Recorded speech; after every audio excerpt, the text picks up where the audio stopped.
Welcome to the Top 10 Garden Show with Ken Lain. Listen to Ken's tips, tricks, and garden shortcuts guaranteed to make your gardens more beautiful than ever this year. Now welcome your host, Ken Lain. This weekend's garden class is on how to grow wildflowers. And the reason that we have a class every Saturday at 9:30, we have a class. The topics change. This weekend, it's how to grow wildflowers and why January is the best month to start wildflowers, or I'd say by the end of February. If you can get it in before Valentine's, perfect. And here's the reason why. It seems counterintuitive unless you're a gardener, but seed, this is a blended seed. So you get wildflower mixes or blends. So there's 10, 20 or more varieties of seed in each of our mixes. We custom make our mixes. So there's a butterfly, there's a deer and rabbit resistive, there's a Arizona, there's a native mix. And so there's only a poppy mix, just California poppies, only with more than just orange. It's got reds and yellows and pinks and whites. It's really pretty. The reason that you're putting them in January, these are wild seed. And so some of them are so light and fluffy, they float away. Some are so hard and crusty, they just have this shell that you just can't get through. And so these types of seed that are truly wild, they're truly native perennial types of seed. That is, they're going to come back and grow bigger and better every year.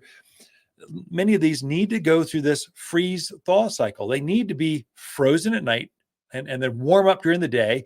And that scarifies or cracks open or breaks open some of these seed that are just so hard. They're designed to be there for years if they need to, until the environment is just right. And so you're not going to wait till the environment's just right. You're going to force it because you're a gardener. I want wildflowers now. And so you get the soil ready. It's pretty easy. I'll tell you how. And then you put your seed down. You put some light mulch, some organic stuff to keep them protected from basically the birds. And that's how you do it. And you're doing that the sooner the better. So the more they're exposed to this freeze and thaw, the better the harvest, the better the germination rate is going to be in your gardens. And so a few seed go a long way. So wildflower seeds are not like grass. So lawn type of grasses, you're putting very heavy, like 8 pounds per 100 square feet. It's some ridiculous thing. Wildflowers are ounces to the 100 feet. So it's like, they just go a long ways. And so one flower is going to come up and just take over. And they'll come up in waves. So they'll start growing at the end of February, March. They'll just come up in ever growing waves as each variety of seeds start to germinate and come up. So they come up not all at once, but at different rates. And they're kind of sensitive. Some are light sensitive. So many hours a day, they go, oh, it's spring, grow. Some are soil temperature. Oh, finally, the soil's warm enough. I will sprout. And so there's different triggers for different kinds of seed. But if you have a good mix, a native mix, that's what's going to happen. Here, let me put a caveat to that. Here's the negative. Here's what to watch out for. And again, my name's Ken. We're just friends. And I don't want my friends to make mistakes. And so a lot of the seed mixes you see sold, especially at the big box stores, the marts and things, they're wildflowers, but they're annuals. So those folks, they're going for price point. They don't care about quality. They don't care about next year. They only care about getting you to buy, pay $10 for this. And you ask, we sold another one. Yeah. And so then they won't come back for you. So these are zinnias and they're annuals. They'll bloom for 1 year and then that's it. They're not going to come back again. So they don't get better and bigger over time. So you don't want an annual variety of wildflower. You want a mix or blend of perennial varieties that are for this altitude, for this climate. So you're going to take our seed at Watters Garden Center from Prescott, Arizona. You're going to take that down to Phoenix or Palm Springs or Tucson. It wouldn't work. They're made for elevation. They're made for this cooler, this freeze thaw. They're made for our environment. So you want a seed mix that's made for you, not boxed up in like Atlanta, Georgia, and then shipped over and sold to every store, all 2,000 stores. You don't want that seed mix. You'll be happy for 1 year, and then you'll be sorely disappointed. If you're going to do the work, do it where it's going to last you for years. At a wildflower patch, they should get more beautiful with age. They should spread with age. They should drift down that hillside. They should spread down that creek side and get even more beautiful with time. And so here's what to do. So as you're prepping your soil, wherever you want it. So I want it under my oak tree, or I want it down this to hold in the hillside, this eroding away. You scrape off that area with a stiff tine rake. Usually you're just trying to open up the earth. That's all you're doing. And you're getting rid of the rocks, the debris, the old roots, things that are there that will prevent seed. Seed cannot germinate in rock.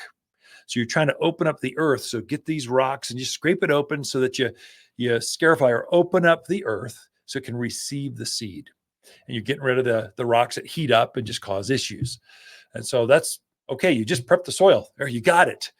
What I do is I've got a couple just stunning patches. I mean, people come in the backyard and they just go, whoa, that's pretty cool. There's butterflies and hummingbirds. Right now I've got roadrunners running around in the flower bed going, I wonder what's out here. Because I just cut them back for spring prep. And so there's lots of activity that come with wildflowers because they're wild. They're attracting the wild things out in your yard. And so I've cut those back. What I'll do is rake it up, spread my seed. I actually do a couple things. I will add some humic, Humic, humic, or it's a soil conditioner. It's humic acid is what it is. Humic acid, if you take a compost pile and boil it down to its last element, what you're left with is humic acid. Seeds love humic acid. If you know this, it encourages deeper roots is what it does. So it activates the soil so that the mycorrhizals and the worms are just they're just working in this. They're going to come in because they're attracted to this humic acid. So you spread that on there. It's like a fertilizer. It looks like coffee grounds. So you spread it out there and it's going to help those seeds as they germinate to have deeper tap roots, which means you have a longer bloom, larger blooms, more blooms as the season progresses, especially for these summer things. So gaillardias, echinaceas, coreopsis, these summer blooming flowers, they're going to be blooming in the heat. Well, you want them to have as deep a roots as you can. You get better flowers. And then I'll top dress that entire area with about maybe a half inch, quarter inch, half inch, or as light as you can go inch of premium mulch. So that's our mulch we make. It's screened down real tight so it won't bury the seed, but it keeps the birds off, keeps them moist, keeps them from drying out so you get a better germination rate. It ensures you get seed to soil contact so that it needs that. If the seed are floating on top of other weeds or grasses, they're not going to germinate. They need to touch the soil. So this just ensures that you get that. Now, some of these seeds are so small, I can't even see where they landed. It's a problem. And so when I first started putting wildflowers out, I'd get them bunchy. So I'd go, okay, I think I spread in my hand and I couldn't tell where they were all going. So I get clumps of wildflowers coming up. An insider tip, this is just school of hard knocks. I came up with this one, hydromulch. I need to make my own hydromulch. And so I'll take a bag of premium mulch, which I just said you need some of that to keep the birds off. I'll put it in a wheelbarrow. I put my wildflowers into the mulch and I blend that into the mulch. I get two benefits. One, I save a step, so I don't have to spread mulch out there afterwards, but it helps me to spread it much evener. So as now I'm taking a shovel, I'm spreading that out over the garden bed where I can see where that mulch layer is over there. Mulch is much easier to identify where it is than seed.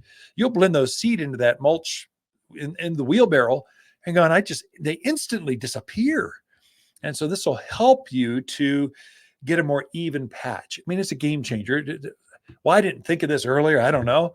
But now I recommend it in garden classes and to my friends over airwaves. It's a game changer. It really makes a difference. So summarize. Get a good seed mix.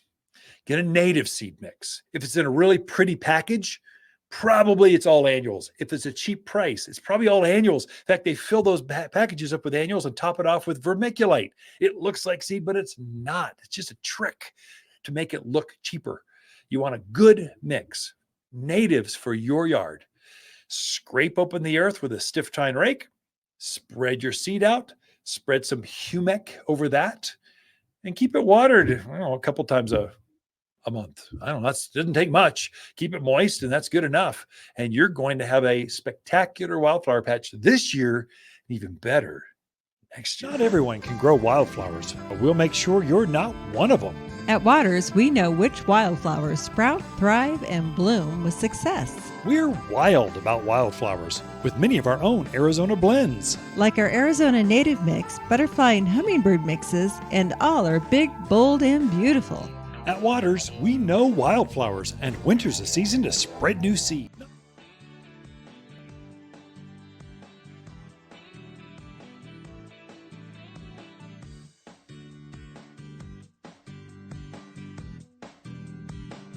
You're listening to garden expert Ken Lain. He can be found throughout the week at Watters Garden Center in Prescott. Thanks for tuning in to the Top 10 Garden Show.